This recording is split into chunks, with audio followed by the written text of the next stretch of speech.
आमच्या भागात आता ओपनची जागा आम्हाला मिळालेली।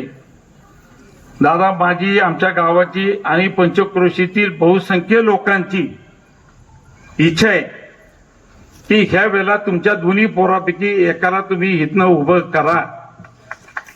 तुमच्या मागं वारसा दादा चालला पाहिजे। हे जे काय उभं केले ह्याच्या मागं कोण आहे, कोण राहणार आहे, ह्याचा दादा तुम्हाला विचार करावा लागेल। मागल्या दाराने जायचं काही कारण नाही। फक्त तुम्हाला एवढं मी सांगतो की दोन्ही पोरापैकी जर का तुम्ही कुणालाही उभं केलं तर मला वाटत नाही कुठलाही विरोधक उभा राहील। आणि जरी उभा राहिला तो बिचारा तरी वेळ आली तर त्याच्या हातापाया पडू आणि त्याला माघार घ्यायला लावू। कारण त्याच्या मागे कारण आहे, लक्षात घ्या। तो नेता जर का इथनं निवडून दिला तर दादा माझा काही विषय सोडून द्या, पण खऱ्या अर्थाने